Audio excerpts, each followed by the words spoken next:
고려대학교 프로그래밍 1 COSE 101 수업입니다. 이번 시간에는 C의 제어문인 분기와 점프에 대해서 살펴봅니다. if문, 스위치문, 컨티뉴 브레이크문이 이번 시간에 배우게 될 내용입니다. 먼저 if문에 대해서 colddays.c 파일을 통해서 살펴보도록 하겠습니다.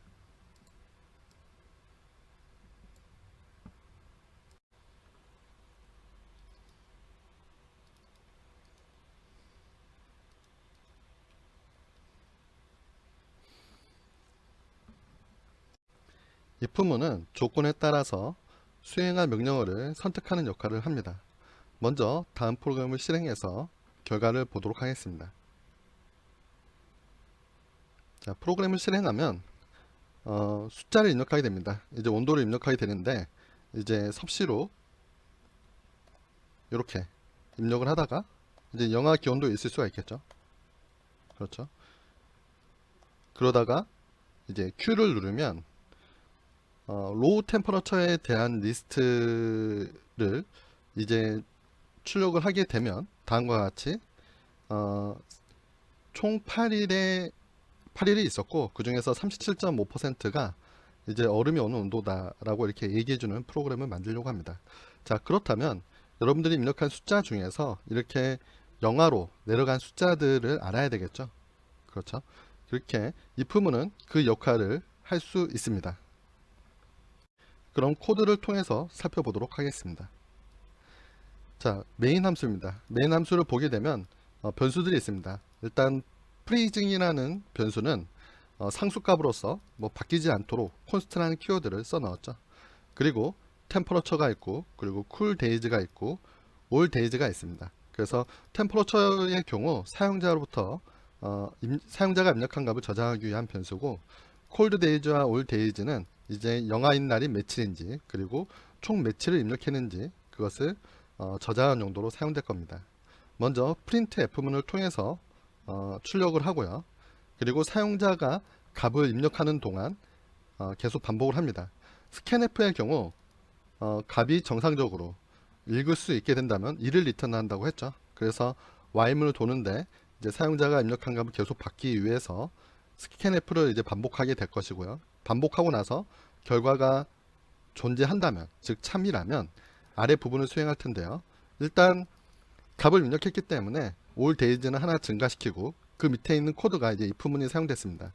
자, if문의 경우 그 뒤에 조건이 나옵니다. 조건이 나오고 조건을 만족하면 그 아래에 있는 명령문을 이제 수행하는 구조로 되어 있죠. 그래서 temperature, 사용자가 입력한 값이 freezing보다 작다고 한다면 cold days를 하나 증가시키는 겁니다. 자, 이렇게 되면 all days는 사용자가 값을 입력할 때마다 증가될 거고 cold days는 freezing보다 값이 작을 때만 증가가 되겠죠. 이렇게 사용자가 실수를 입력하는 동안 계속 받아들이고, 만약에 Q와 같은 문자 또는 그 외의 문자들을 입력하게 되면 이 while문을 벗어나게 될 겁니다. 그런 다음에 all days가 0이 아니라면, 즉 사용자가 값을 입력했다고 한다면 총 며칠이었고 그리고 그 중에서 몇 %가 프리징이었다를 이제 출력하게 되는 거죠. 자, 출력할 때는 all days의 경우에는 정수기 때문에 %d를 쓰고, 그리고 cold days하고 all days를 이용해서 이제 %를 계산할 텐데요. 계산할 때 앞에 이렇게 100.0 곱하기 cold days를 이제 플롯으로 바꾸고 이제 all days로 나눠주는 이 형식으로 하게 됩니다. 자, 이때 cold days 앞에 있는 플롯은 생략해도 가능합니다. 문제가 없습니다. 앞서서 이런 얘기를 한 적은 있습니다. 바로 뭐냐면 cold days도 정수고 all days도 정수죠. 정수와 정수를 나누게 되면 C 언어에서는 정수의 결과가 나온다고 합니다. 자, 그렇다면 소수점 아래는 벌어질 텐데 왜 이렇게 플롯을 생략해도 똑같은 결과가 나올까요? 그 이유는 먼저 곱셈의 경우 순차적으로 이루어지게 되는데 앞에 써있는 100.0이 실수이기 때문입니다. 그래서 이 계산은 앞에서부터 차근차근 이루어지는데 실수 정수기이므로 이 앞 계산될 경과는 실수가 나오겠죠. 실수와 정수를 곱했을 때는 더 높은 자료형인 실수가 나오게 됩니다. 그리고 실수와 정수로 실수를 이제 정수로 나눴을 때도 이제 더 높은 자료용이 실수가 나오겠죠. 그래서 이 경우에는 앞에 있는 플롯을 빼더라도 올바르게 수행됩니다. 자, 그러면 일단 뺀 상태로 한번 놔두고요. 그리고 그 밑에서는 만약에 사용자가 입력한 값이 하나도 없을 경우에는 데이터를 하나도 입력하지 않았다를 출력하고 프로그램을 마치게 됩니다. 그러면 다시 한번 수행해서 결과를 확인해 보도록 하겠습니다.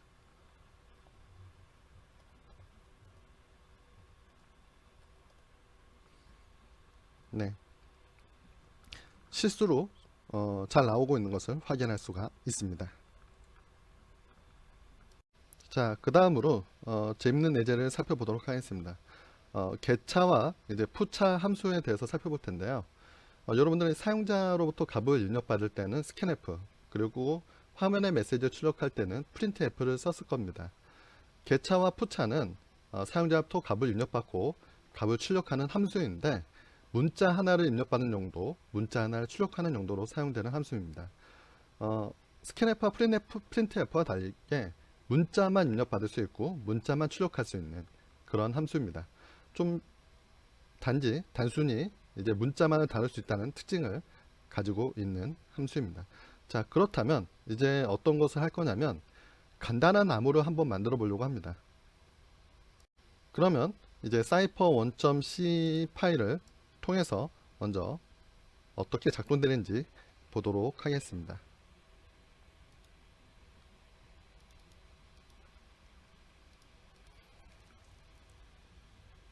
자, 실행을 해봅니다.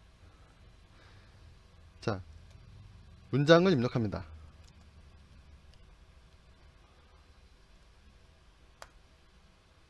문장을 입력하면 공백을 제외한 나머지 문자를 이제 암호화해서 출력을 하는데요.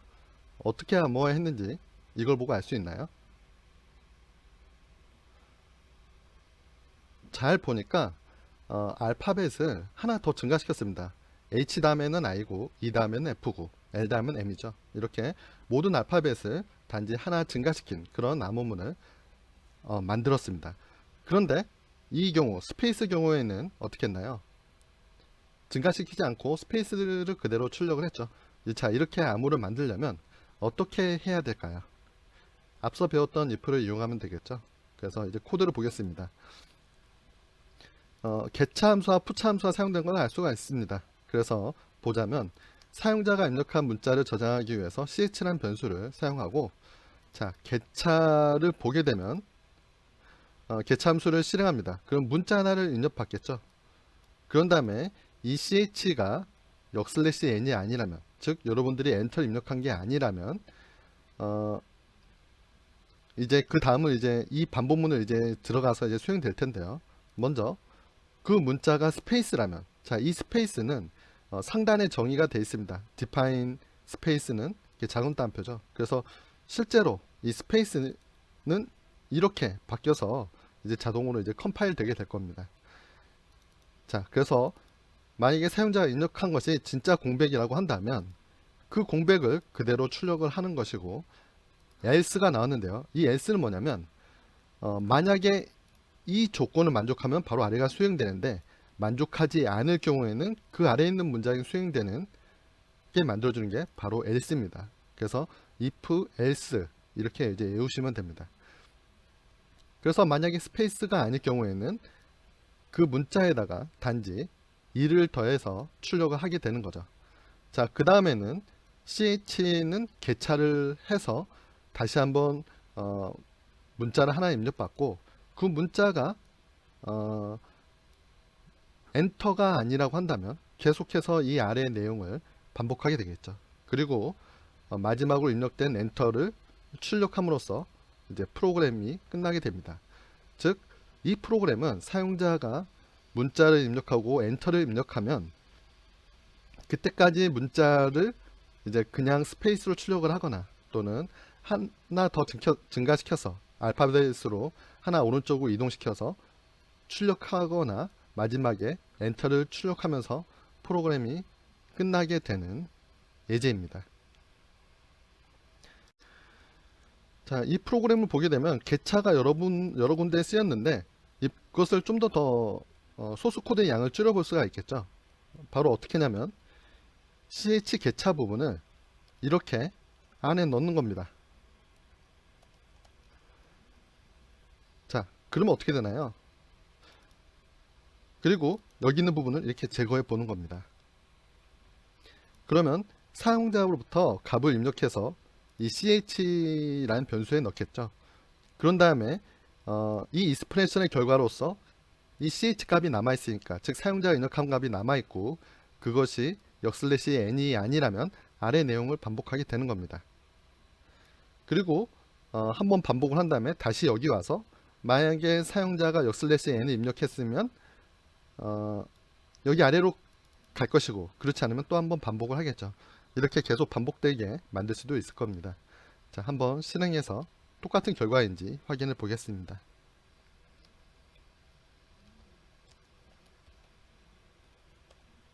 그렇죠? 자, 이번에는 사이퍼 1.c를 약간 개선한 사이퍼 2.c 파일을 살펴보도록 하겠습니다. 사이퍼 2.c 파일의 경우 기존에 있는 코드를 약간 개선했는데요. 한번 먼저 실행해서 결과를 확인해 보도록 하겠습니다.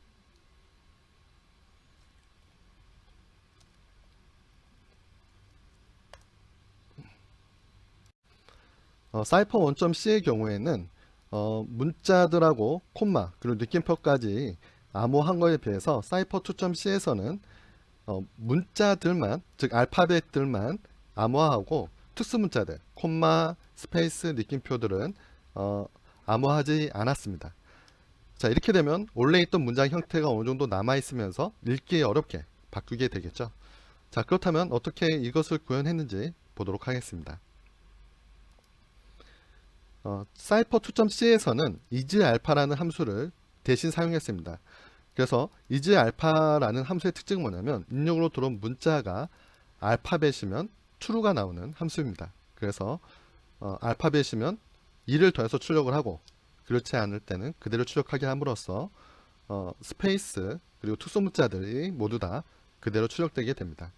자, 그렇다면 isAlpha라는 함수는 어디에 정의되어 있나요? 그것은 바로 ctype.header 파일 안에 정의가 되어 있습니다. ctype 헤더 파일 안에는 문자와, 즉 ctype, 캐릭터 타입이라는 것의 이제 약자가 되겠죠. 이제 캐릭터와 관련된 그런 함수들이 이 안에 들어 있는데요. 여러분들이 여기에서 오른쪽 버튼 그리고 문서로 이동을 선택하거나 또는 isAlpha라는 함수에서 정의로 이동을 선택하게 되면 그 함수가 어떻게 정의되어 있는지 볼 수 있습니다. 여러분들이 여기서 볼만한 것은 여기 앞에 int를 리턴한다 라는 거고, 인자로 int 값을 넣는다 라는 것을 보시면 됩니다. 그래서 isAlpha라는 함수는 이제 int 값을 받아갖고 int 값을 리턴하는 함수가 됩니다. 좀 뭔가 특이하죠. 그런데 이렇게 생각하면 그렇게 어렵지는 않습니다. C 언어에서는 문자는 모두 정수로 내부적으로 취급된다고 했죠. 그래서 여러분들이 문자를 입력했다고 하더라도 실제로 그것은 ASCII 코드표에 의해서 정수로 바뀝니다. 그래서 그 정수가 들어와서 이제 체크가 되는 거죠. 그래서 만약에 알파벳이면 1을, 그렇지 않을 때는 0을 리턴하게 됩니다. 자, 이 ctype.header 파일 안에는 isAlpha 외에도 isUpper라던가 isLower와 같은 여러 가지 유용한 함수들이 있습니다. isUpper의 경우에는 입력으로 들어온 문자가 대문자인지 체크하는 함수고, isLower는 소문자인지 체크하는 함수입니다. isDigit는 이제 숫자인지 체크하는 함수이고, 그 외에도 다양한 함수들이 보입니다. toUpper는 입력으로 들어온 문자를 대문자로 바꿔서 출력을 하는 거고, toLower는 소문자로 바꿔서 출력을 합니다. 이렇게 다양한 함수들이 있는 걸 볼 수가 있습니다. 보게 되면 여러분들이 주목해야 될 것은 이겁니다. 아까도 말했지만 isAlpha라는 함수는 int 값을 받고 int 값을 리턴한다 라는 겁니다.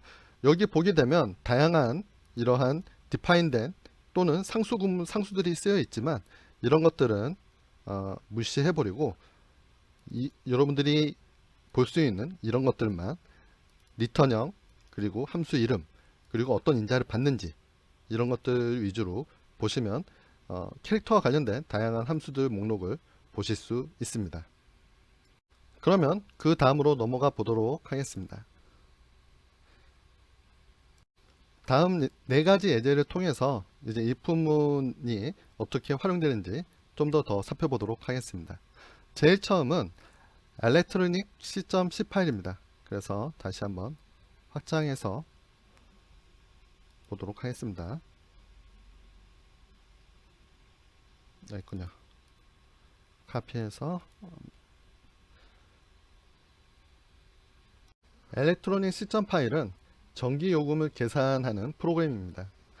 자, 어떤 내용이냐면 이제 전력회사가 킬로와트시를 단위로 다음 같은 요율로 전기 요금을 부과합니다. 처음 360kW시까지는 킬로와트시당 0.1323달러의 요율로 부과되고요. 360kW부터 그 다음 108kW까지는 킬로와트시당 0.15, 그리고 그 다음 252kW시까지는 이렇게 됩니다. 즉 많이 쓰면 쓸수록 요율이 점점 더 올라가는 이런 구조를 가지고 있는 전기요금을 부과한다고 했을 때 이제 이것을 이제 프로그램으로 이제 계산하려고 합니다. 즉 여러분들이 몇 와트를 썼는지에 따라서 그 비용이 이제 결정되게 하려는 거죠. 자, 이렇게 되었을 때 한번 프로그램을 통해서 이제 계산을 해 볼 텐데요. 자, 이렇게 놔두고 이제 같이 보도록 하겠습니다. 자, 먼저 이제 상수들을 정의할 겁니다. 일단 브레이크 위치를 이제 알아야 될 텐데요. 처음 360까지는 일단 첫 번째 구간이 될 거고요. 여기 보게 되면 360부터 108, 그 다음 108까지니까 360에다가 108을 더하면 얼마죠? 그거는 468이 되겠죠. 그렇죠. 468까지가 될 거고, 그리고 그 다음 252까지니까 468에다가 251을 더해서 700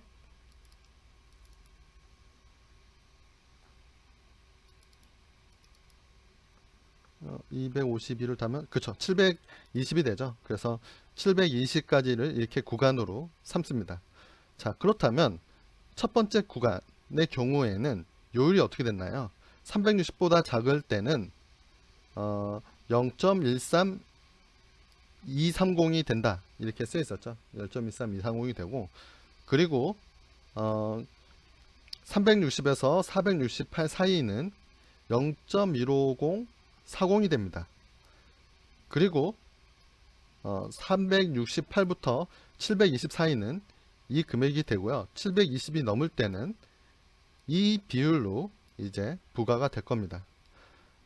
자, 그런 다음에 이제 베이스를 계산할 텐데요. 이 베이스는 뭐냐면 브레이크 1을 넘게 되면 몇 점부터 시작을 하는지를 나타내는 그러니까 최저 이제 얼마의 비용을 내야 되는지를 나타내는 금액입니다. 그래서 360까지는 어떻게 된다 그랬죠? 바로 이 금액이 곱해져서 된다고 했으니까 딱 360이 된다고 한다면 바로 이 레이트 1에다가 브레이크 1을 곱하게 되면 360일 때 얼마 비용을 내는지가 나오겠죠. 자, 그 다음 베이스 2는 어떤 금액인가요?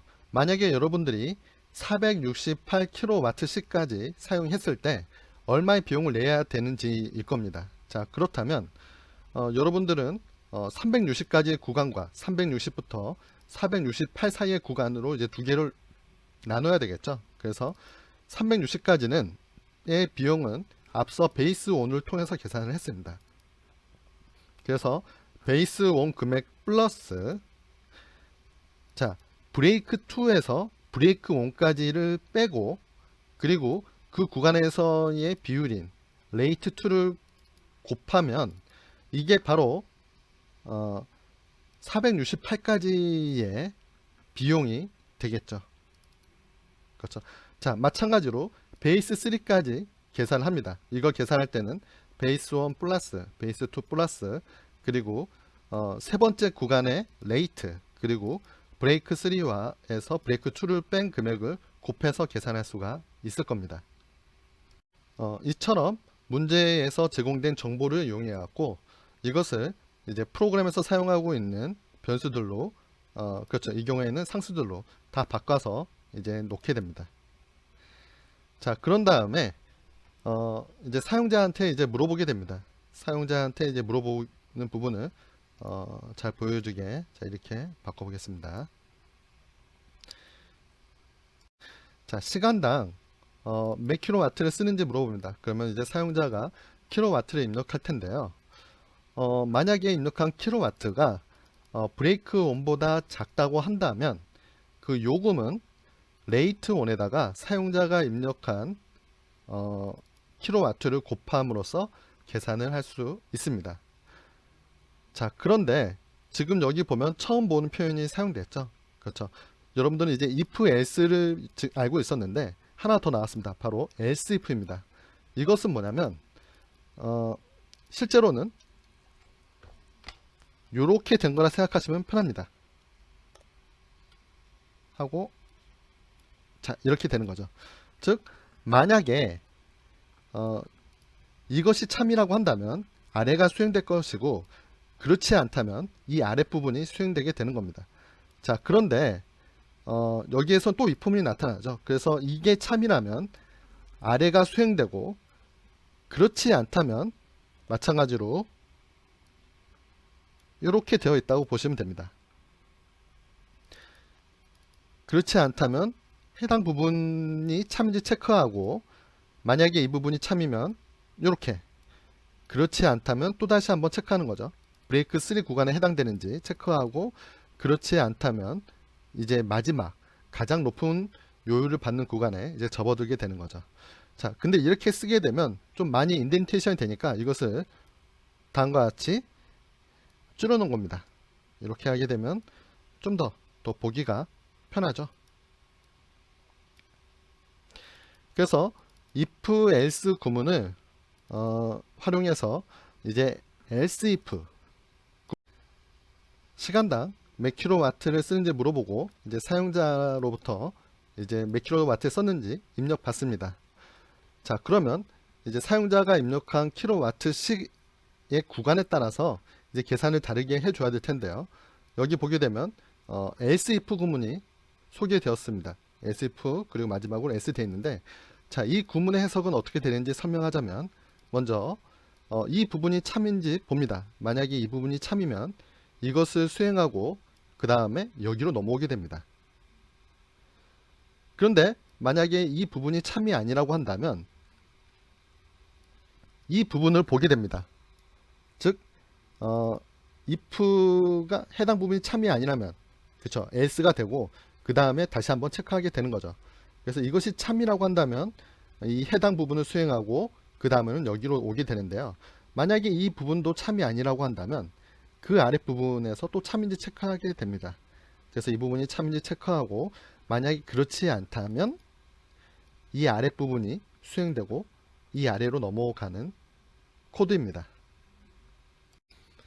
즉 if, else if 구문은 만약에 여러분들이 체크해야 될 구간이 많을 경우에 쓰기 좋은 표현입니다. 그래서 먼저 이거 먼저 체크하고 그 다음에는 순차적으로 체크하다가 하나라도 만족하는 게 있다면 그 아랫부분을 수행을 하고 그리고 이 전체 구문을 벗어나서 여기에 오게 되는 그런 구문이 바로 if, else if 구문에 해당됩니다. 그러면 프로그램이 어떻게 작동되는지 한번 보도록 하겠습니다. 그래서 만약에 브레이크 1 구간에 해당된다면 레이트 1에다가 킬로와트씩만 곱하면 B를 계산할 수가 있게 되겠죠. 자, 그런데 만약에 브레이크 1보다 값이 커진다면 그리고 브레이크 2보다 가격이 그 킬로와트시가 더 값이 작다고 한다면 바로 아랫부분을 수행할 텐데 어떻게 했는지 봅시다. 자, 베이스 1을 사용했습니다. 베이스 1은 어떤 값이었냐면 360 킬로와트시까지 이용했을 때의 비용이 되겠죠. 그렇죠. 그래서 그 비용 플러스 자, 두 번째 구간의 비율과 그리고 사용자가 입력한 금액의 킬로와트시에서 브레이크 1을 뺀 다음에 곱해주게 되면 두 번째 구간에서의 비용이 나오겠죠. 그래서 이제 첫 번째 구간의 풀 비용과 두 번째 구간에서 이용한 비용을 더해서 이제 계산 요금이 나오게 됩니다. 자, 이것은 이제 마찬가지가 되겠죠. 그래서 만약에 브레이크 2와 브레이크 3 사이에 그 킬로와트 C가 입력이 됐다고 한다면 그냥 베이스 2의 금액을 베이스로 하고 그 다음에 킬로와트 C에서 브레이크 2까지의 절대값을 계산해서 레이트 3를 곱해서 더해주게 되면 그 다음 요금도 계산할 수가 있습니다. 자, 이런 식으로 각 구간에서의 비율이 다르게 해서 계산할 수 있습니다. 그래서 이러한 전기 요금을 계산하는 방식은 우리나라에서도 차용하고 있고 전 세계적으로 뭐 세금을 계산할 때 등등해서 사용하고 있으니까 이런 패턴으로 프로그램 하는 방법에 대해서 눈에 익혀두는 게 좋습니다. 그러면 마지막으로 실행해서 올바른 결과가 나온지 살펴보고 넘어가도록 하겠습니다. 자, 실행해서 600을 입력하게 되면 600까지의 비용은 103.5다가 나오는 것을 확인할 수가 있습니다. 자, 그 다음으로 넘어가 보도록 하겠습니다. 이번에는 divisor.c 파일을 살펴보도록 하겠습니다. 이것을 카피해서 실행해 보도록 하겠습니다.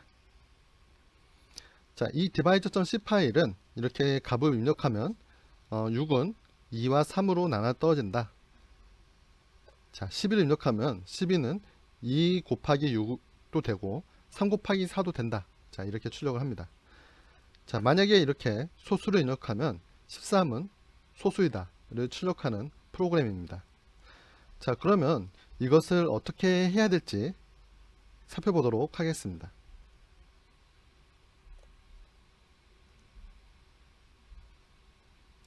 얼핏 생각하기에 C 언어로 어떻게 약수를 찾아낼지 쉽게 생각하기 어렵습니다. 근데 의외로 쉬운 방법으로 약수를 찾아낼 수가 있습니다. 그것은 뭐냐면 모든 수에 대해서, 즉 그 수보다 작은 모든 수에 대해서 이 수가 약수인지 아닌지 체크하면 됩니다. 약수인지 아닌지 체크하는 방법은 뭘까요? 바로 나눠 봐서 이제 0으로 나눠 떨어지게 되면 나머지가 0이면 이것은 약수다, 이렇게 볼 수가 있겠죠. 자, 그러면 이제 코드를 살펴보도록 하겠습니다. 세 가지 변수가 보이는데요. 자, num은 사용자가 입력한 값입니다. 그 다음으로 보이는 div는 여러분들이 나누기 위한 수를 이제 div라는 변수를 이용해서 이용합니다. 자, isPrime은 뭐냐면 이 수가 이제 소수인지 아닌지 그것을 나타내기 위한 변수입니다. 자, 사용자가 입력한 값을 보도록 하겠습니다. 일반적으로 큰 수의 약수를 찾는 문제는 어려운 문제입니다. 하지만 여기서는 이제 그렇게 어렵게 할 거는 아니고요. 아주 단순한 방법으로 약수를 찾아보려고 합니다. 만약에 숫자가 주어진다고 한다면 그 수보다 작은 모든 정수로 나눠보는 겁니다. 그래서 나눠 떨어지게 되면 해당 수는 이제 약수가 되는 것이고요. 그리고 나눠 떨어진 수가 아무것도 없다면 해당 수는 소수가 되겠죠. 이번 프로그램에서는 사용자가 숫자를 하나가 아니라 여러 개를 입력할 수 있으므로 사용자가 숫자를 입력하는 동안은 계속 반복을 해야 됩니다. 그래서 첫 번째 while문은 사용자가 입력을 숫자를 했다면 이제 참이 나올 거고 계속 반복되게 되겠죠. 그래서 이제 이 아랫부분을 이제 반복하게 되는데요. 해당 파트에서는 그 주어진 사용자가 입력한 수의 모든 약수를 이제 찾아내게 됩니다. 자, 그런데 보게 되면 맨 처음 이제 체크하는 수는 이제 2부터 시작을 해서 이 포문의 이제 우측에 보게 되면 한번 반복이 끝날 때마다 그 div 값을 계속 증가시켜 나가죠. 즉 2부터 시작을 해서 주어진 수보다 작을 동안 계속 반복해 나가는데 그때 이 부분을 통해서 그 사용자가 입력한 값을 div를 통해서 나눴더니 나머지가 0인지 체크해서 이제 그 약수를 이제 출력하게 됩니다. 자, 처음에 보게 되면 div를 2로 초기화할 뿐만 아니라 이제 prime도 true로 설정을 해놨습니다. 기본적으로는 사용자가 입력한 값은 이제 소수다로 체크를 한 다음에 만약에 한 번이라도 나눠 떨어지게 되면 is prime은 어떻게 되나요? 이제 false로 바꾸는 거죠. 나눠 떨어진 수를 찾았기 때문에 n은 이제 false로 바꾸고, 만약에 is prime이 라고 한다면 이 수는 이제 프라임이다 라고 이렇게 출력을 하게 할 겁니다. 자, 그리고 좀 더 그 넘버를 div로 나누었을 때 나머지가 0일 경우, 즉 나누어 떨어질 때 어떤 일을 하는지 이제 더 볼 텐데요. 그 넘버가 div의 제곱일 수도 있습니다. 제곱일 경우에는 어떻게 하면 되나요? 이 숫자는 바로 그 수에 의해서 나눠 떨어진다, 이렇게 단순히 출력하면 될 거고요. 만약에 제곱이 아닐 경우에는, 즉 div 곱하기 div가 넘이 아닐 경우에는 나눠 떨어지는 그 두 가지 수를 다 출력을 하면 되겠죠.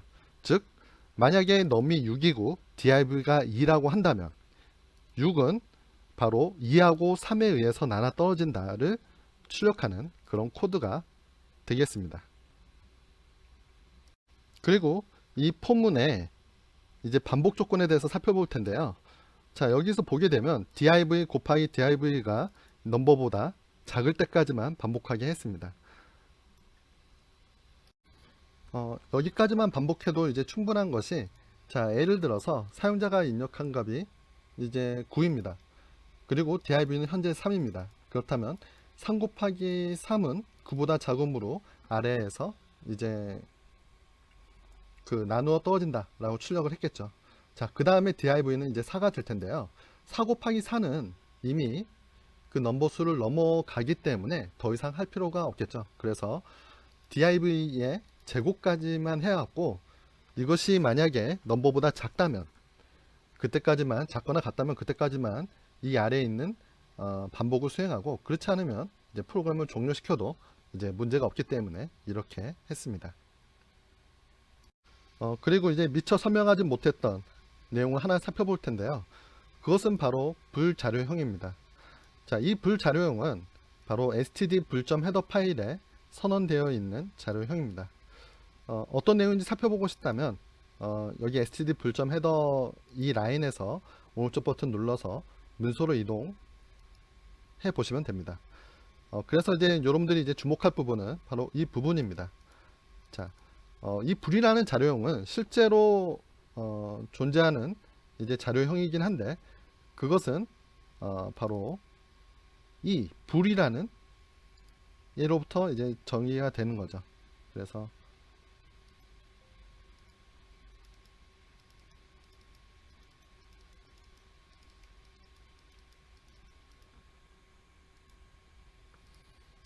그리고 이 코드에 대한 설명을 마치기 전에 이제 빠진 내용 하나 이제 설명드리자면, 바로 여기 있는 불자료형입니다. 이 불자료형은 이제 참과 거짓을 이제 저장하기 위한 이제 자료형인데요. 자, isPrime이라는 변수에는 이제 어떤 값이 들어갈 수 있느냐, 바로 true와 false라는 값이 들어갈 수 있습니다. 그런데 실제로 이 true는 그냥 1이라는 정수값입니다. 그래서 isPrime에 이렇게 true라고 이렇게 값을 넣을 수도 있지만, 여러분들 그냥 1 이렇게 넣어도 똑같습니다. 그래서 만약에 false는 이렇게 쓰게 되고요. false 값을 넣고 싶다면 0 이렇게 넣으시면 됩니다. 그래서 불자료형은 이제 true와 이제 false 값을 들어갈 수 있고, 그것은 실제로는 1과 0이라는 것을 이제 알아두셨으면 합니다. 그리고 여러분들이 이 불자료형을 쓰려면 std 불점 헤더 파일을 include 해야 사용할 수가 있습니다. 다음으로 chcount.c 예제를 보도록 하겠습니다.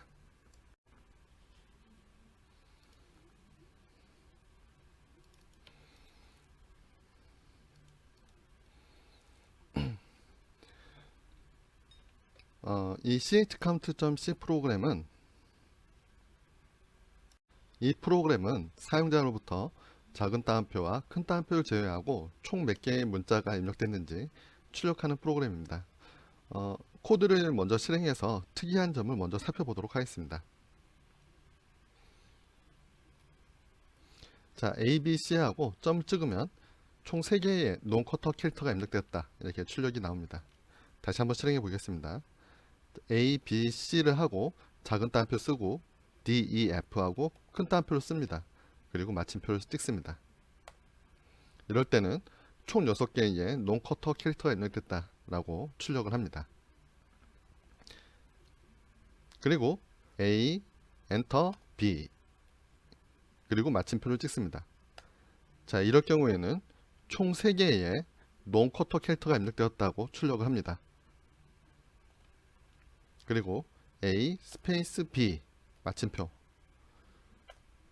이럴 경우에는 총 3개의 논커터 캐릭터가 입력되었다고 출력을 합니다. 이처럼 이 프로그램은 작은 따옴표와 큰 따옴표만 카운트를 하지 않고 뭐 스페이스나 이제 엔터 이런 것들은 카운트를 합니다. 그리고 끝을 나타낼 때는 이렇게 마침표가 포함되어 있어야지 이제 끝을 종료가 되는 그런 프로그램이 되겠습니다. 자, 프로그램 동작은 단순합니다. 먼저 사용자가 입력한 캐릭터를 저장하기 위한 ch 변수가 있고요. 그리고 총 몇 개의 캐릭터가 있었는지 카운트하기 위한 변수가 있습니다. while문을 돌면서 이제 이 부분을 반복하게 되는데 참인 조건을 체크하는 부분에 어떻게 쓰였는지 보게 되자면 사용자로부터 캐릭터 하나를 입력받아서 ch라는 변수에 저장합니다. 그리고 그 ch라는 변수가 피리어드가 아닐 때까지 이제 계속 이제 반복을 할 텐데요. 이 피리어드는 상단에 define문으로 정의가 되어 있습니다. define period 작은 따옴표 자 이렇게 됐기 때문에 실제로 컴파일 시에는 이렇게 변환되어서 컴파일 되게 됩니다. 자, 그 얘기는 뭐예요? 사용자가 입력한 캐릭터가 마침표가 아닐 때까지 라는 얘기죠. 그렇다면 마침표 제외한 모든 것을 입력할 때마다 이 안에 들어가서 명령문을 수행하게 됩니다. 자, 다시 돌리고요. 자, 어떤 걸 체크하는지 봤더니 사용자가 입력한 캐릭터가 큰 따옴표가 아니고 그리고 사용자가 입력한 캐릭터가 작은 따옴표가 아닐 때입니다. 자, 여기서 여러분들이 주목할 것은 몇 가지가 있습니다. 먼저 캐릭터다 보니까 문자를 표현할 때 큰 따옴표가 아니라 작은 따옴표로 이렇게 둘러싸여 놨습니다. 그렇죠? 그렇다면 작은 따옴표 자체를 표현하려면 어떻게 해야 될까요? 일단 작은 따옴표도 일단 문자이기 때문에 작은 따옴표로 둘러쌉니다. 하지만 이 안에서 작은 따옴표를 제대로 전달하려면 이처럼 역슬래시를 앞에 붙여야지 작은 따옴표 의미를 전달될 수 있습니다. 그냥 작은 따옴표를 쓰면 이 작은 따옴표가 문자의 끝을 나타내는 작은 따옴표인지 아닌지 알 수 없기 때문에 그냥 여기서 그냥 끝나고 그러죠. 그래서 그것을 회피하기 위해서 원래 작은 따옴표의 의미를 이스케이프 한다는 의미로 역슬래시를 이렇게 앞에 쓰게 됩니다. 이렇게 이스케이프 하는 것은 C 언어 전반에 나타나고 있습니다. 그렇기 때문에 역슬래시는 이스케이프를 나타내는 용도로 사용한다 라고 이렇게 알아두시면 좋습니다. 자, 다시 한번 전체를 해석하자면 입력으로 들어온 이 문자 ch라는 변수가 큰 따옴표도 아니고 이게 end죠. 아니고 그리고 작은 따옴표도 아니라면 캐릭터를 카운트하라. 캐릭터 카운트의 값을 증가시켜라 라는 의미가 되겠죠. 이렇게 해서 이 부분은 반복하게 됩니다. 그리고 마지막에는 지금까지 논쿼터 캐릭터가 몇 개 입력되었는지 이제 출력하는 걸로 이제 프로그램이 이제 마치게 됩니다. 자, 그 다음으로는 이제 word count.c 파일을 이제 살펴보도록 하겠습니다.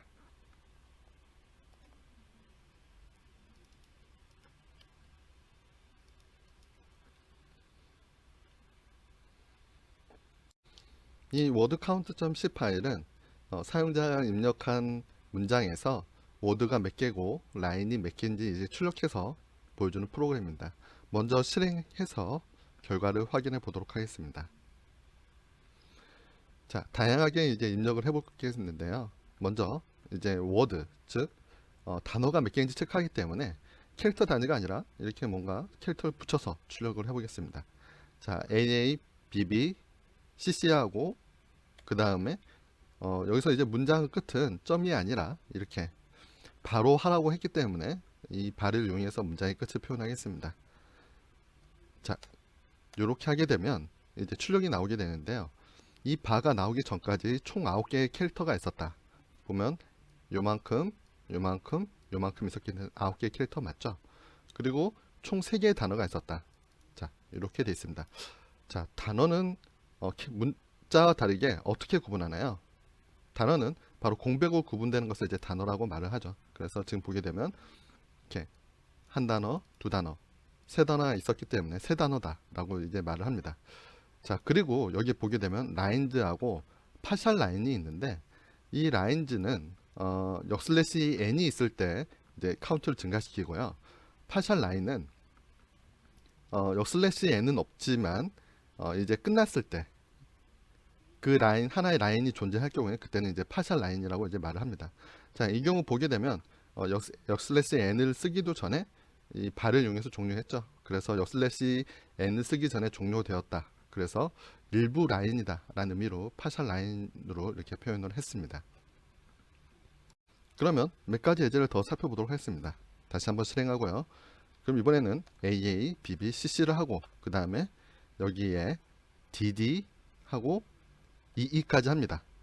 자, 그런 다음에 여기에 이제 발을 넣고 이제 엔터를 누르게 되면 이제 이렇게 나옵니다. 총 15개의 캐릭터가 있었다. 그리고 단어는 하나, 둘, 셋, 넷, 5개가 있다.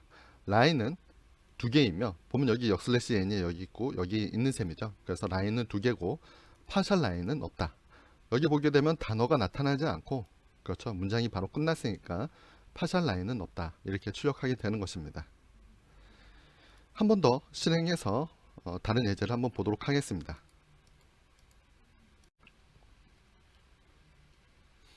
이번에는 좀 길게 입력합니다. 자, 그리고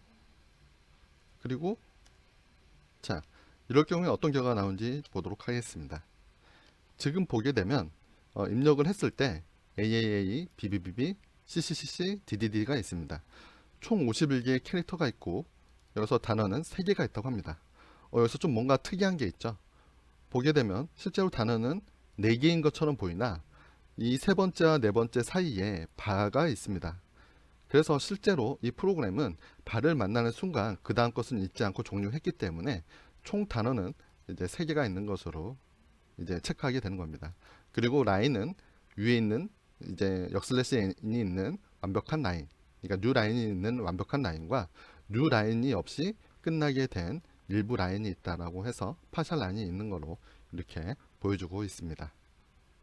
그리고 한 번 더 실행해 보도록 하겠습니다. 자, A를 입력하고 이게 좀 공백을 많이 넣습니다. 그 다음에 BB를 입력합니다. 그리고 끝을 내겠습니다. 자, 여기서 보게 되면 캐릭터는 13개고 워드는 2개다. 라인은 0개고 파셜 라인은 1개다. 자, 여기에서 여러분들이 주목해야 될 것은 워드를 어떻게 구분할 것이냐는 겁니다. 워드를 일단 제일 처음 쉽게 생각할 수 있는 방법은 공백이 있을 때마다 단어가 구분되기 때문에 공백 개수 플러스 1이 단어의 개수라고 생각할 수도 있을 겁니다. 예를 들어서 이런 거가 되겠죠. 자, A, B, C. 지금 여기에는 공백이 2개고 단어가 3개 있습니다. 즉 공백인 2개니까 여기 플러스 1이 단어의 개수다. 이렇게 생각할 수 있을 텐데 아까 보여드렸던 것처럼 그렇죠. 이 공백이 많고 자 이렇게 되었을 경우에는 어떤가요? 그렇죠. 이렇게 되었을 경우에는 공백이 개수는 많습니다. 하지만 그거 플러스 1을 하게 되면 어떻게 될까요? 그렇죠. 또는 이런 것도 있을 수 있습니다. B 다음에도 공백이 있을 수 있어요. 자 그렇다면 공백은 여기에도 있고 여기에도 있습니다. 그렇다면 공백의 개수 플러스 1을 하게 되면 뭐 한 10이나 11 정도 나올 텐데 이것은 단어의 개수 2하고는 맞지는 않죠. 자 그렇다면 어떻게 체크하느냐? 바로 공백이 아닌 문자가 나타난지로 체크해야 됩니다. 그리고 이것처럼 지금 이거는 공백이 아닌 문자 개수가 여기에는 총 3개가 있죠. 그렇죠. 총 3개가 있는데 이 3개를 단어의 개수라 말을 할 수는 없잖아요. 그렇죠. 그래서 이 부분에서 약간 특별한 처리가 필요합니다. 바로 뭐냐면 공백이 아닌 문자가 나타나고, 그리고 그 다음에 공백이 아닌 문자가 연달아 나타나게 된다면 그 경우에는 워드 카운트를 증가시키지 않는다라는 거죠. 그래서 이 경우에는 A 때 워드 카운트 하나 증가시키고요. 쭉 가서 B를 처음 만났을 때 워드 카운트 하나 더 증가시킵니다. 하지만 두 번째 B를 만났을 때는 앞에랑 이어져 있었기 때문에 워드 카운트를 증가시키지 않는 그런 방법이 필요할 겁니다. 그래서 여러분들은 이 문제를 if문을 통해서 해결해 볼 수가 있을 겁니다. 먼저 어떤 변수들이 사용되었는지 살펴보도록 하겠습니다. 먼저 C라는 변수가 있습니다. 이 C는 사용자가 입력한 문자를 저장하기 위한 변수고요. 그리고 프리브 변수가 있는데, 이 프리브는 사용자가 지금 입력한 값 말고 그 이전에 어떤 값을 입력했는지를 나타내기 위한 변수입니다. 그리고 몇 개의 캐릭터가 있는지 카운트하는 n차, 그리고 몇 개의 라인이 있는지 체크하는 n라인, 그리고 몇 개의 단어가 있는지 n워드, 그리고 몇 개의 파셜 라인이 있는지 p라인, 이런 변수들이 있습니다. 그리고 마지막으로 inword라는 변수가 있는데요.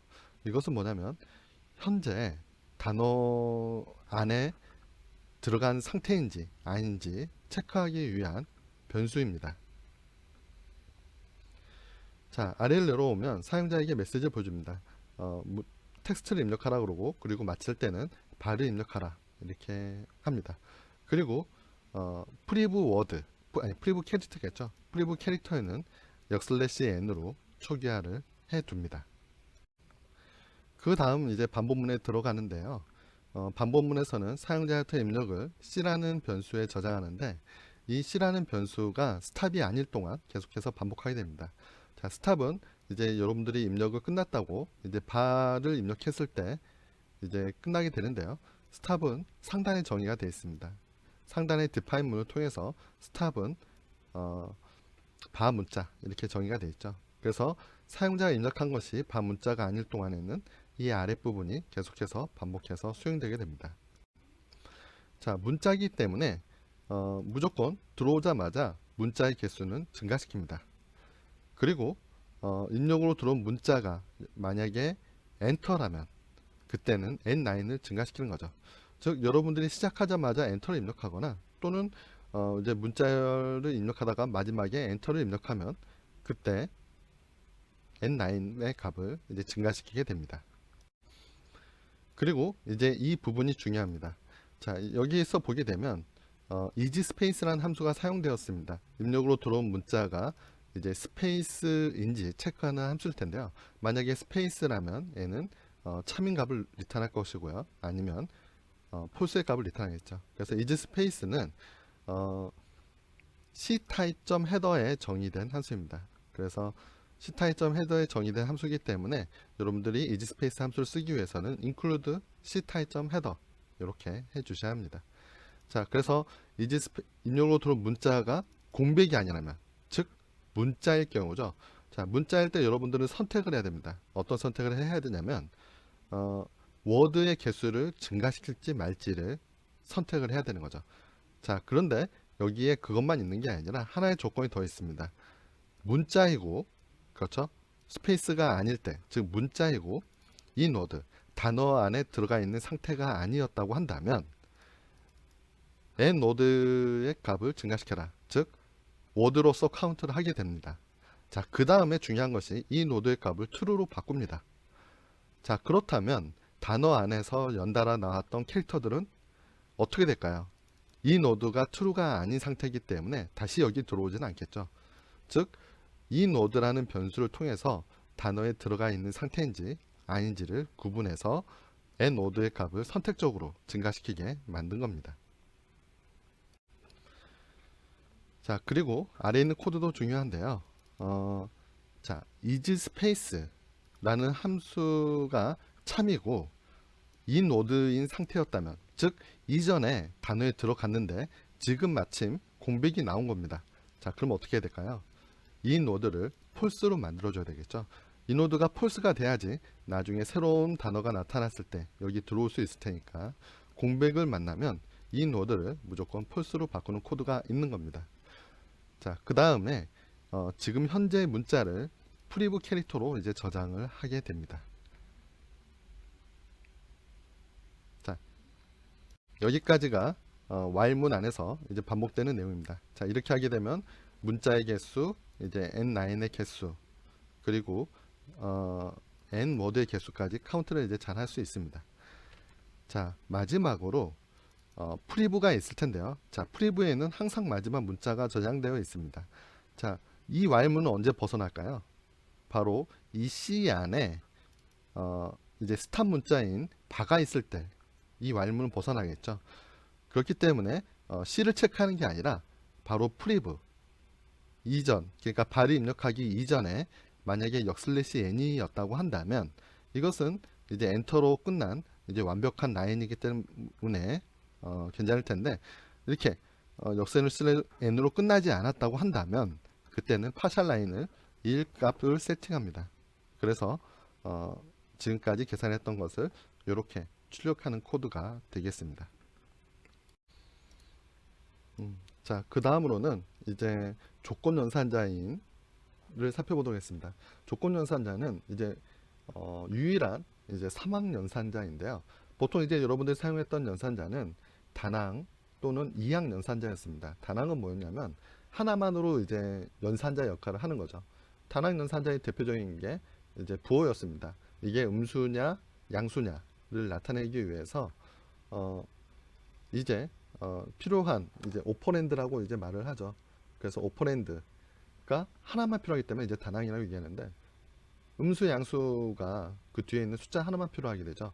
그에 비해서 2항 연산자라고 있는데, 2항 연산자는 오퍼랜드를 2개를 필요하게 됩니다. 그래서 2항인 거죠. 그래서 예를 들어서 덧셈 뺄셈 생각하게 되면 왼쪽에 숫자, 오른쪽에 숫자, 이렇게 양쪽에 숫자가 필요하게 되죠. 그렇기 때문에 이제 2항 연산자라고 이야기합니다. 덧셈, 뺄셈, 곱셈, 나눗셈들이 바로 이제 그거에 해당됩니다. 그리고 이제 지금 보이는 이 조건 연산자가 3항 연산자입니다. 즉 오퍼랜드가 3개가 필요합니다. 그러면 이제 paint.c라는 예제를 통해서 이제 살펴보도록 하겠습니다.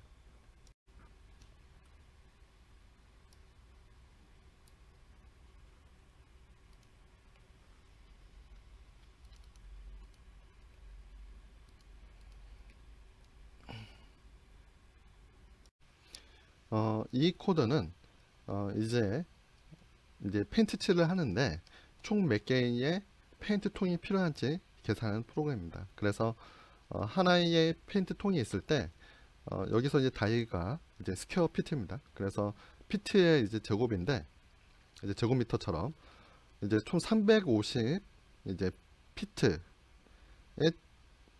제곱만큼 이제 칠할 수 있다고 합니다. 한 통에서요. 자, 그렇다면 이제 여러분들한테 이제 칠하라 그랬을 때 만약에 이제 100의 크기를 이제 칠한다고 한다면 그래도 뭐 페인트 통 하나가 필요하겠죠. 그리고 350까지는 페인트 하나의 통으로 될 겁니다. 반면에 350을 넘으면 어떻게 될까요? 더 많이 필요하게 되겠죠. 그래서 막 400을 칠한다고 한다면 페인트 통이 이제 2개 필요하게 될 겁니다. 그래서 실행을 해서 이제 값을 입력받았을 때는 하나의 페인트가 필요하다. 만약에 400일 경우에는 2개다. 그리고 만약에 700일 경우에도 2개고 800일 때는 3개가 필요할 거다. 이렇게 출력하는 프로그램입니다. 그러면 3항 연산자가 어떻게 사용되었는지 살펴보도록 하겠습니다. 코드를 보면 2개의 변수가 있습니다. 스퀘어 피트라는 변수가 있고 캔즈라는 변수가 있는데, 스퀘어 피트는 사용자가 입력한 스퀘어 피트 값을 저장하기 위한 변수고요. 캔즈는 이제 필요한 페인트 통을 이제 계산하기 위한 변수입니다. 사용자가 입력한 스퀘어 피트가 들어왔습니다. 들어오고 이 아랫부분이 이제 수행될 텐데요. 어떻게 하는지 봤더니 스퀘어 피트를 커버리지로 나눕니다. 자, 그렇다면 이 캔즈에는 어떤 값이 들어있냐면 온전히 하나의 통을 사용했을 때 그때의 개수가 들어있겠죠. 즉 350을 넘는다면 온전히 하나의 통이 필요할 테니까, 그렇죠, 하나의 통을 다 쓰니까 그때서야 1이라는 값이 들어가고, 700을 포함 700을 넘는다면 그때는 캔즈에 2라는 값이 들어갈 겁니다. 자, 그런데 실제로는 이제 온전히 쓰는 것 말고도 부분적으로 쓰는 것이 필요하겠죠. 그래서 아랫 부분에서 이제 부분적으로 이제 조금이라도 더 필요하면 2를 더 증가시킬 것이고, 뭐 딱 맞아 떨어졌기 때문에 증가시킬 필요가 없으면 뭐 0이란 값을 증가시킬 겁니다. 그러면 그 값이 그대로 유지가 돼 있겠죠. 그래서 이 부분에서 이제 사막 연산자가 사용됐는데 바로 이 부분입니다. 지금 이것은 이렇게 해석하면 됩니다. 스퀘어 피트를 커버리지로 나눈 나머지가 0이라면, 즉 딱 맞아 떨어진 겁니다. 자, 딱 맞아 떨어졌을 경우에는 이 경우에는 뭐 남지 않았기 때문에 하나의 캔을 더 살 필요가 없겠죠. 그렇죠. 그래서 이 부분 딱 맞아 떨어졌다면 이 값을, 그렇지 않을 경우에는 이 값을 해당 위치에 존재하게 하라 라는 의미를 가지고 있는 게 바로 사막연산자입니다. 즉 사막연산자는 요것과 요것 이렇게 두 가지로 되어 있고, 이거 왼쪽에는 조건이 사용되고, 그리고 이 부분이 참이라면 여기가, 이 부분이 거짓이라면 이 부분의 값이 해당 위치에 존재하는 것처럼 바뀌는 게 사막연산자입니다. 즉 딱 맞아 떨어진다면 이 해당 이스프레션은 0이라는 이스프레션으로 대체될 거고, 이 해당 이스프레션이 이제 딱 맞아 떨어지지 않는다면 1이라는 값으로 대체돼서 캔의 값이 증가되거나 안 되거나 이렇게 됩니다. 여기에 이 코드에서는 좀 보게 되면 가로가 이렇게 두 개 쓰여 있는데 사실은 하나 쓰여도 됩니다. 지금 여기에서는 뭐 단지 AC를 보여주기 좀 어떻게 만들다 보니 그렇게 된 것 같은데, 이렇게 바꿔도 똑같은 결과가 나옵니다. 한번 보도록 할까요? 자, 봅시다. 350, 400, 700, 750. 그렇죠. 그래서 이 부분에는 참과 거짓을 판단할 수 있어야 되기 때문에 해당 부분이 먼저 수행돼야 되는데, 그러다 보니까 지금 여기에 가로를 쓴 겁니다. 만약에 가로를 안 썼으면 어떻게 될까요? 해당 부분보다 다른 부분이 더 먼저 수행되었을 가능성이 있습니다. 여러분들이 이 연산자의 우선순위를 생각하면 이제 비교 연산자잖아요. 비교 연산자의 경우 우선순위가 그렇게 높지가 않습니다. 해당 코드에서 현재 위치에 가로가 이렇게 두 개가 쓰이긴 했습니다. 그런데 사실 이 가로는 없어도 괜찮습니다. 없어도 괜찮은 게 어차피 지금 이 부분, 이 연산자의 우선순위가 제일 늦고요. 그리고 그 다음으로 늦은 연산자가 바로 중홈입니다. 즉 먼저 이 부분을 체크한 다음에 그 다음에 이 값인지 계산을 하고 그 결과를 여기다 저장하기 때문에 연산자 우선순위상 지금 이렇게 이 부분에 가로를 빼도 되지만, 이렇게 아까 괄호 두 개는 너무 과했고요. 이렇게 하나 정도 넣어서 의미상 명확하게 분리되어 보이게 하는 것은 좋습니다. 그래서 이런 식으로 하게 되면 뭐 괜찮은 코드라 볼 수 있습니다. 그리고 마지막으로는 만약에 사용자가 이제 출력을 할 때 그 캔이 하나라고 한다면 캔즈라고 출력하기가 좀 그렇죠. 그래서 여기에서도 한 번 더 사막연산자가 사용됐습니다. 만약에 캔이 한 개라고 한다면 캔을 출력하고, 그렇지 않다면 캔즈 복수형으로 출력하라는 거죠. 이렇게 두 군데에서 이제 사막 연산자인 조건 연산자가 이제 사용되었습니다. 그러면 이제 그 다음으로 넘어가 보도록 하겠습니다. 그 다음에는 이제 컨티뉴하고 이제 브레이크 구문에 대해서 이제 배울 겁니다. 먼저 이 그림을 보고 설명을 드리자면, 컨티뉴하고 브레이크는 반복문 안에서 사용되는 그런 명령문입니다. 그래서 지금 while문을 통해서 이 내용이 지금 이 아랫부분이 이제 반복되고 있을 텐데요. 브레이크 부분을 만나게 되면 어떤 일이 벌어지느냐, 바로 현재 수행 중인 이 반복문을 벗어나게 됩니다. 벗어나서 이쪽으로 오게 됩니다. 자, 그렇다면 브레이크를 넣으면 무조건 한 번만 수행되고 멈추겠죠. 그래서 사실은 이렇게 사용하진 않고 이 브레이크를 if문과 결합해서 사용하게 됩니다. 그래서 만약에 특정 조건을 만족하면 해당 반복문을 바로 벗어나라 라는 의미로 사용하는 게 바로 브레이크라는 명령어입니다. 자, 반면에 continue라는 명령어가 있습니다. 이 continue라는 명령어는 딱 만나는 순간 이 아랫부분은 수행하지 않고 바로 참가 거시스 체크하는 이 부분으로 건너뜁니다. 그러면 여기서부터 다시 한번 참거짓 체크하고 위에 부분을 수행하는 거죠. 즉 이렇게 쭉 수행되다가 컨티뉴를 딱 만나게 되면 여기 와서 다시 한번 수행할지 체크하고 맞다면 다시 이렇게 수행되는 겁니다. 즉 컨티뉴 구문은 브레이크와 달리 바로 반복문을 종료하는 게 아니라 다시 한번 반복문의 처음 위치에 가서 참가 거짓을 체크해서 다시 한번 반복할지 말지를 결정하게 해주는 그런 구문이라고 생각하시면 됩니다. 그래서 상황에 따라서 이제 브레이크와 컨티뉴를 통해 이 반복문을 제어할 수가 있습니다. 그러면 이제 코드를 보고 예시를 살펴보도록 하겠습니다. 먼저 skipPart.c 파일입니다.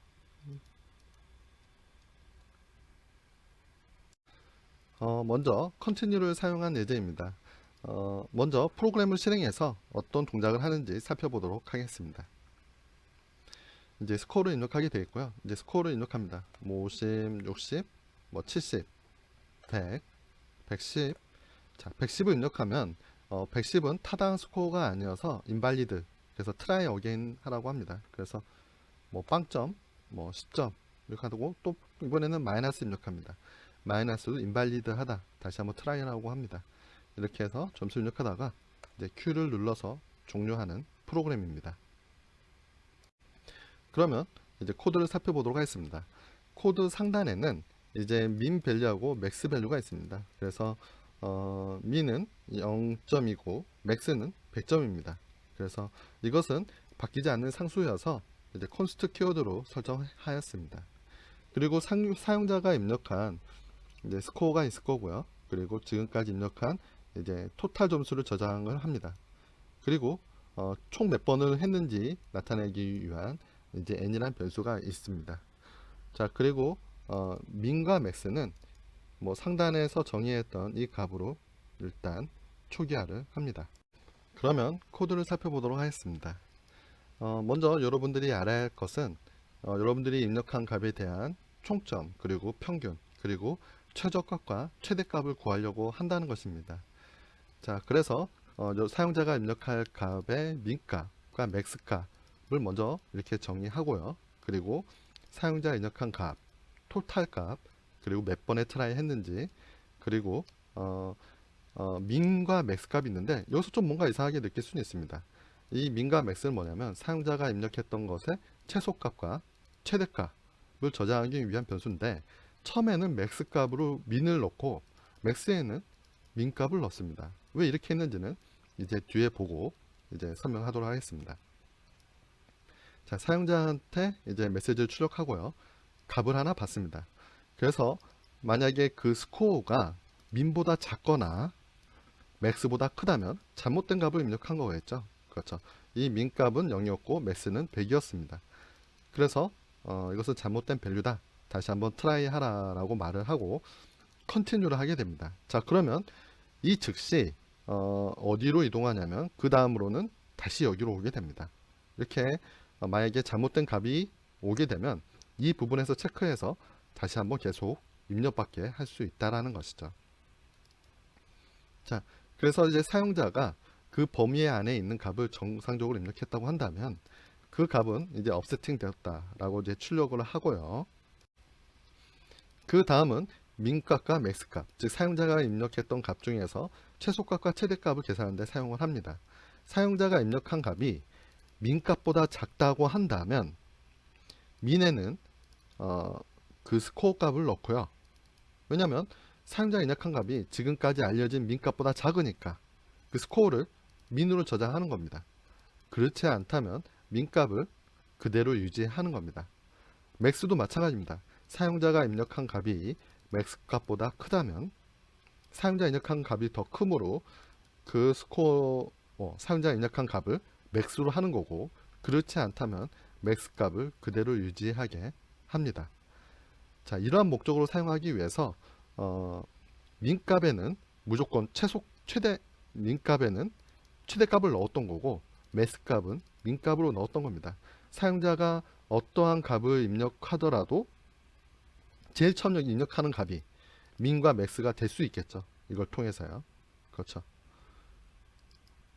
제일 처음 입력한 값은 민과 맥스에 이제 들어갈 수 있게 됩니다. 그렇게 민과 맥스의 값을 계산하고요. 그리고 입력한 값을 토탈에 놓고 그리고 몇 번 입력했는지 n값도 저장을 합니다. 자, 이것을 이제 계속 반복하다가 마지막에 이제 종료되게 됩니다. 만약에 사용자가 하나 이상의 값을 입력을 했다면 에버러지하고 로우 값과 하이 값을 이제 출력을 하고요. 그리고 값을 전혀 입력하지 않았다. 그럴 때는 값을 입력하지 않았다는 메시지를 출력하고 종료되게 됩니다. 그러면 두 번째 예제를 살펴보도록 하겠습니다. 자, break.c 파일입니다.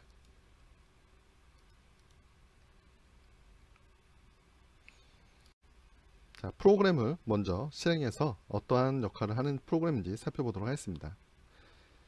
자, 시작하면 렉탱글의 랭스를 입력하게 합니다. 그래서 100을 입력하게 되면 저렇게 출력을 해주고요. 그리고 위드스를 출력합니다.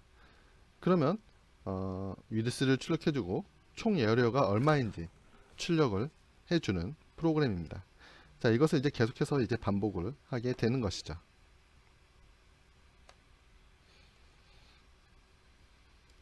해당 프로그램의 동작에 대해서 살펴보도록 하겠습니다.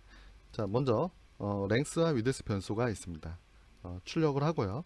먼저 랭스 먼저 사용자부터 입력을 받습니다. 그런 다음에 랭스가 얼마인지 출력을 하고 그리고 위드스를 입력 받습니다. 사용자가 이때 위드스의 실수가 아니라 문자 같은 걸 입력을 했으면 어떻게 되나요? 그렇죠. 이게 이제 참이 아니라고 된다면 그렇죠. 그래서 사용자가 문자를 입력하게 됐으면 이것은 1 외의 값이 나올 거기 때문에 이제 브레이크하게 돼서 이 while문을 이제 벗어나게 됩니다. 그래서 만약에 정상적으로 입력을 했다면 이제 출력을 하고 이제 넓이까지 출력하고 다시 한번 계속 반복을 하게 될 겁니다. 여기에서는 이렇게 브레이크를 통해서 이제 반복을 바로 멈출 수 있다라는 것을 이제 보였는데요. 랭스를 입력할 때 만약에 잘못된 걸 입력하면 이 while문을 만족 안 하기 때문에 그렇죠. 돈으로 넘어갈 거고 위드스를 입력할 때도 이상한 값이 즉 Q나 다른 알파벳이 들어가게 된다면 그때도 이제 벗어나게 될 겁니다. 이렇게 양쪽에서 멈추기 위해서 브레이크문을 이렇게 쓸 수가 있습니다. 그런데 이제 좀 여러분들이 이 프로그램을 좀 더 간순히 만들고자 한다면 이런 방법도 이제 생각해 볼 수가 있습니다. 이렇게 스캔앱을 통해서 이제 두 개의 수를 이제 입력받는 거죠. 그렇죠. 그래서 한꺼번에 받을 필요가 없잖아요. 그래서 그리고 length and width 렉탱글의 length와 width를 한꺼번에 입력하라 이렇게 바꾸고 이 메시지도 필요 없겠죠. 이렇게 바꾸고 자, 실행을 해보면 자, 10, 20 이상합니다. 뭔가 출력이 되지 않죠.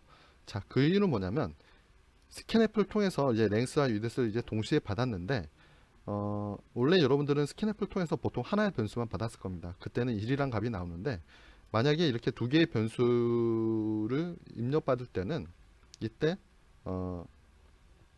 리턴되는 값은 2입니다. 그러니까 두 개가 성공적으로 들어왔기 때문에 2가 나오는 거죠. 그래서 실행을 해서 만약에 여러분들이 이렇게 하게 되면 이제 정상적으로 이제 출력되는 것을 볼 수가 있습니다. 네, 그 외에는 이제 다 넘어가게 되겠죠. 그래서 이렇게 하면 좀 더 깔끔한 코드가 되겠죠. 자, 그 다음으로 넘어가 보도록 하겠습니다.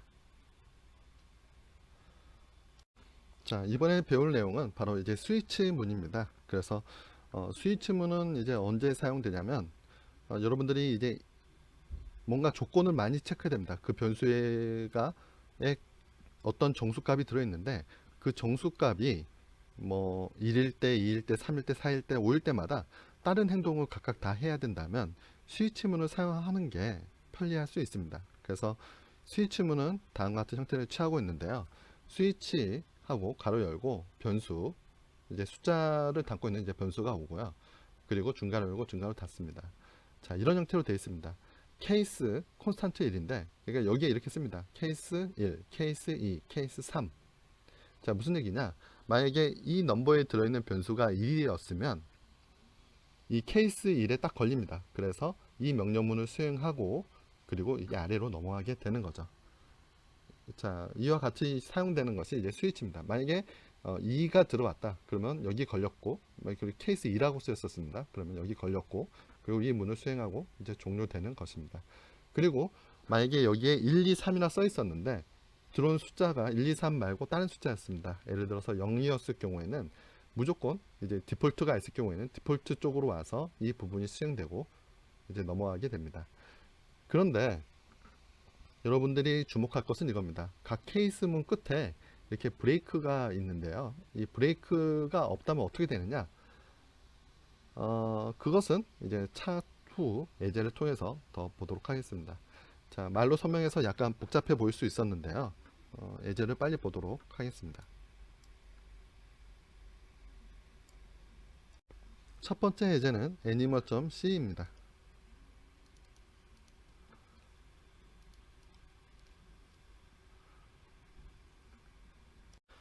먼저 프로그램을 실행해 보도록 하겠습니다. 자, 프로그램을 실행하면 알파벳 문자 하나를 입력하라. 그러면 나는 애니멀 이름을 주겠다.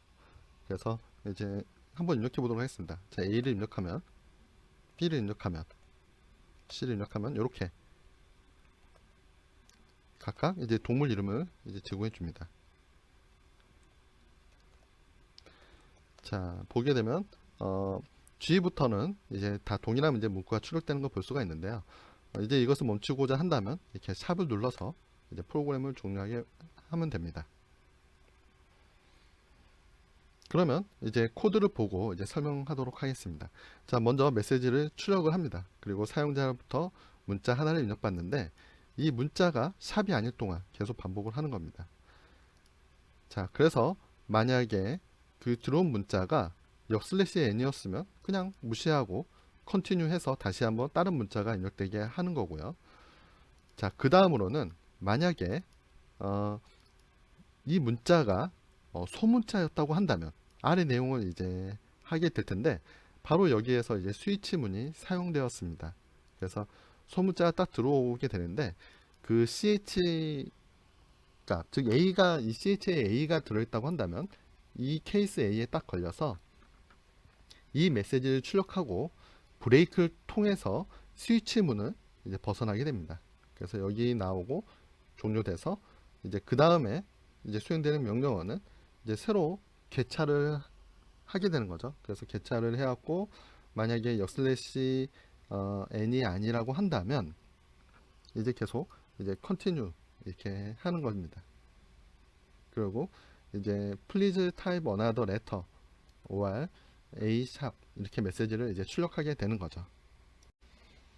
이 코드에서 이제 약간 의문을 가질 만한 부분은 해당 부분일 것입니다.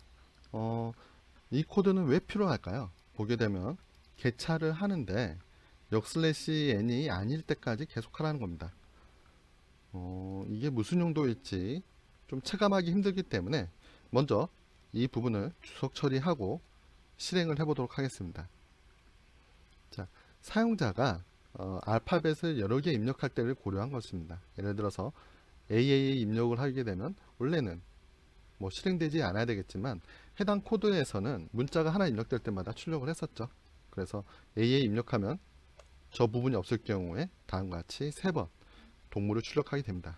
BB도 마찬가지고요.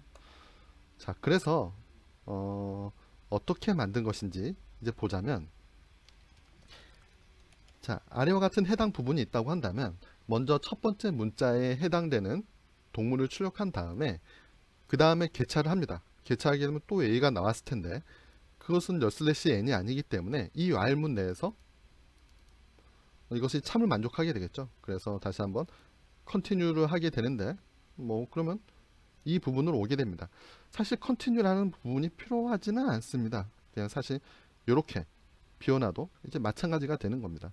즉 이 해당 조건을 만족하면 아랫부분을 수행하는데 뭐 아무것도 이제 수행하지 않아도 상관없습니다. 다시 여기로 돌아와서 그 다음 나왔던 A도 이제 체크를 할 텐데 이제 역/n이 아니죠. A도 그렇죠. 그렇죠. 맨 처음에 A를 3번 입력했는데 이제 세 번째 A도 이제 안 될 거고, 그 다음에 입력되는 개차를 실행했을 때 나오는 건 뭘까요? 바로 역슬래시 n이겠죠.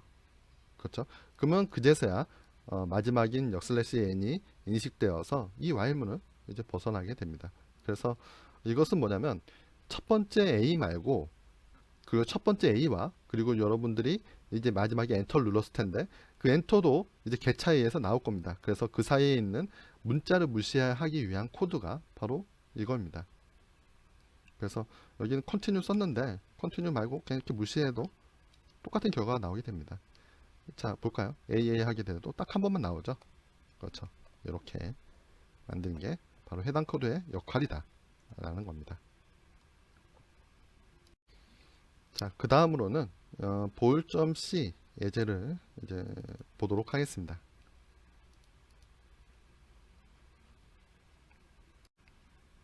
자, 보올.c의 경우 사용된 모음의 개수를 카운트하는 프로그램입니다. 자, 한번 입력해 보도록 하겠습니다. 자, A, B, C, D, E, F, G 그 다음에 대문자로 A, B, C, D 이렇게 입력해 보도록 하겠습니다. 그리고 이제 샵을 눌러서 이제 종료하면 모음 I, O 중에서 A가 2번, 그렇죠? E가 1번, I, O, U는 없다 이렇게 출력해주는 프로그램입니다.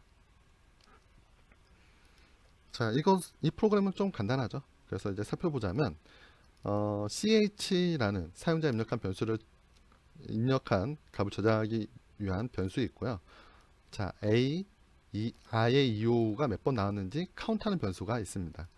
그리고 여기서 보면 그 값들을 다 0으로 초기화를 해 주었습니다. 자, 이제 입력하라는 메시지를 출력하고요.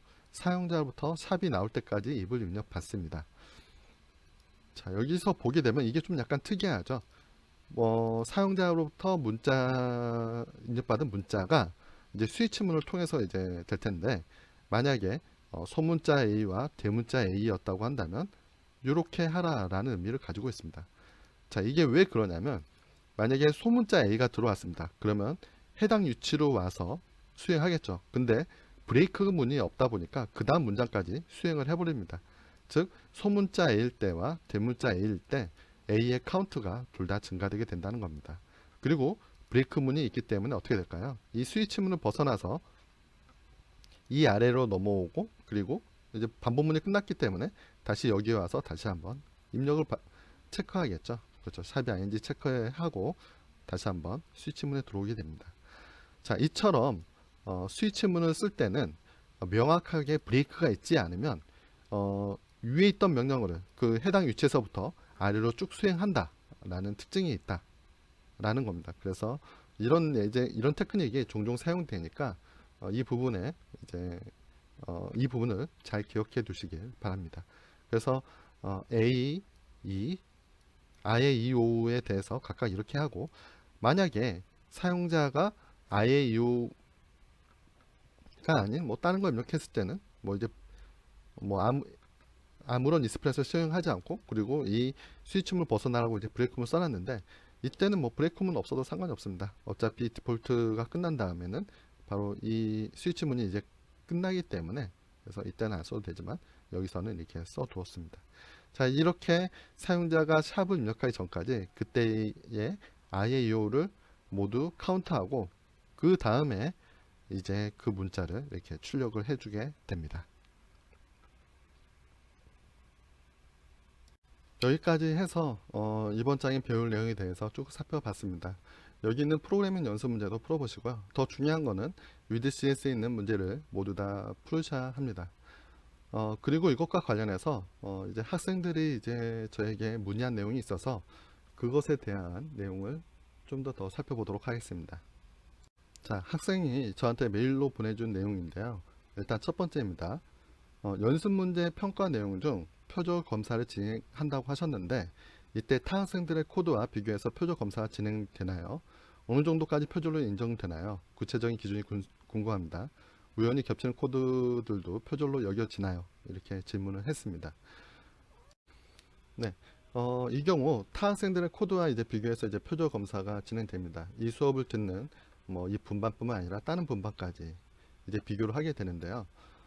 구체적인 기준은 먼저 두 단계로 이제 진행이 됩니다. 하나는 로봇이 먼저 여러분들의 코드에서 이제 유사도를 이제 비교해서 이제 후보군을 뽑아주고요. 그 다음에는 이제 전문가가 직접 일일이 코드를 보면서 진짜 표절인지 아닌지 이제 판단을 하게 됩니다. 그리고 이제 우연히 겹치는 코드들은 이제 표절 검사를 제가 많이 해봤는데 실제로 코드가 이제 짧은 코드면 상관없습니다. 그런데 좀 긴 코드로 가게 되면 그런 코드들은 이제 거의 이제 사실 존재하지는 않습니다. 그래서 진짜로 표절을 하면 표절로 체크가 될 거고요. 아니면 우연히 겹치는 문제들은 있긴 합니다. 그러니까 예를 들어서 진짜 뭐 헬로 월드 추적하는데 다양한 답이 존재하지는 않겠죠. 보통 이제 그런 문제들 경우에는 이제 평가에서 이제 제외가 됩니다. 그래서 표절이 나올 수 있는 문제 위주로 다 하는데 제 기억으로는 뭐 한 90%의 정도 문제가 이제 표절 체크 대상이 됩니다. 아주 단순한 코드를 빼고는요. 그래서 거기에서 이제 유사도 비교를 해서 평가를 합니다. 그리고 이번 학기가 끝났을 때 표절인지 아닌지 학생들에게 공개를 합니다. 그래서 뭐 이제 그리고 이제 피드백을 받아서 이제 그것을 다시 한번 반영하니까 그때 저한테 다시 한번 문의 만약에 아니었는데 표절로 체크되었다면 그때 더 문의 주시면 됩니다. 근데 대체로 봤을 때 다시 연락한 학생이 거의 없었습니다. 거의 없었고요. 그리고 만약에 소스 코드가 겹치게 된다면 먼저 제출한 학생의 코드가 학생 코드의 경우에는 이제 불이익을 전혀 안 받고요. 그 뒤에 제출한, 즉 제출 시간이 더 중요합니다. 그리고 뭐 실패한 거는 뭐 상관없고, 즉 성공한 코드에 대해서만 봅니다. 즉 여러분들이 제출했던 성공한 코드만 모아서 표절 검사를 진행하니까 뭐 틀린 거라면 상관이 없습니다. 그리고 만약에 여러분들이 코드를 여러 번 제출했고 그 중에서 이제 마지막 코드가 이제 뭐랄까 정답이었다고 한다면 그때는 마지막 정답이었던 코드를 이용해서 표절 검사를 진행합니다. 그리고 이제 두 번째입니다. 난이도 고급인 문제는 연습 문제 평가 대상에 포함되진 않지만 수업 태도 점수 범위 안에서 플러스 알파 점수를 받을 수 있다고 하셨는데, 여기서 난이도 고급인 문제는 매주 강의와 함께 올라오는 실습 문제들에 포함되지 않는 문제를 말씀하는 건가요? 강의 범위와 상관없이 홈페이지에 존재하는 다른 문제들을 말씀한 건지 궁금합니다. 이렇게 돼 있죠. 일단 여기에 보게 되면 제가 이제 위드CS 사이트를 통해서 먼저 설명하겠습니다. 자, 위드CS를 보게 되면 뭐 11장 정도 가면 이제 보입니다. 여기에 뭐 돌연변이, 환전, 뭐 염기서열 분석 이런 문제들 끝에는 이제 챌린지라고 이렇게 쓰여 있죠. 그래서 이 챌린지라고 쓰여 있는 문제의 경우에는 좀 어려운 문제다 보니까 여러분들 실습 점수로는 들어가지는 않습니다. 실습 점수로 들어가지는 않고요. 이제 이 문제들 하고 이 챌린지라 쓰여져 있는 문제들과 그리고 위드CS 사이트에 보게 되면 이제 좀 많은 문제들이 있죠. 그렇죠. 여기 보면 챌린지에 있는 이제 이런 수많은 문제들이 있는데, 이런 문제들을 풀게 되면 어떤 일이 벌어지냐면 여러분들의 이제 랭크가 이제 올라가게 됩니다. 그래서 지금 이 학생의 경우에는 95개 문제를 풀었고요. 그렇죠. 81개, 79개 이렇게 많은 문제를 푼 것을 알 수가 있습니다. 이때 카운트 되는 것은 위드CS 사이트에 있는, 즉 실습 문제뿐만이 아니라 위드CS에 있는 모든 문제를 몇 개 풀었는지, 시언어로 몇 개 풀었는지를 이제 나타내는 개수입니다. 여기서도 이제 이렇게 많이 푼 학생들 이렇게 보이죠. 그래서 그 여러분들의 이제 실습 점수 빼고 이제 랭크 점수로 이제 시점을 이제 활용하게 될 텐데요. 여러분들 이제 태도 점수가 이제 될 텐데 그것이 바로 이 위드CS 사이트에서 이제 배분율을 이용해 갖고 여러분들한테 1점부터 이제 시점까지 부여하게 됩니다. 즉 여기에서 꼴찌는 빵점을 맞을 거고요. 그리고 여기 1등 문제를 진짜 많이 푼 사람은 시점을 받게 될 겁니다. 그런데 경험상 랭크는 사실 여러분들의 직접 만족을 위한 그런 거의 위한 거지, 성적에는 그다지 많이 반영되지는 않습니다. 어차피 10%밖에 안 하기 때문에. 그렇죠. 어차피 10%밖에 안 하기 때문에 여러분들이 중점을 둬야 될 것은 프랙티스에 있는 문제들을 얼마나 많이 풀었는 겁니다. 보면 뭐 뒤에는 뭐 없는 것들도 있습니다. 하지만 많이 있는 장도 있기 때문에 여러분들이, 그렇죠, 여기 되게 많죠. 그렇죠. 그래서 이 문제들에 대해서 이제 풀으셔야 됩니다.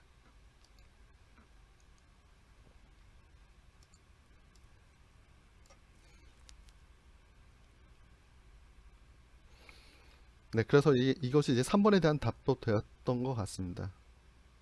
네, 그렇죠. 실습 문제 외에 다른 문제를 일정 기간에 많이 풀수록 유리한 겁니다.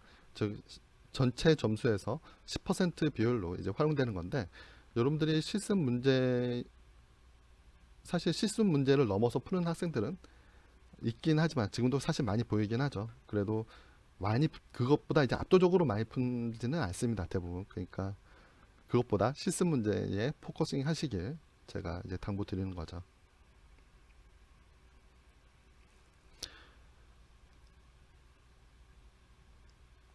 네네네. 그 4번도 미리 답변한 것 같네요. 그러니까 정답으로 됐던 코드에 대해서만 평가합니다.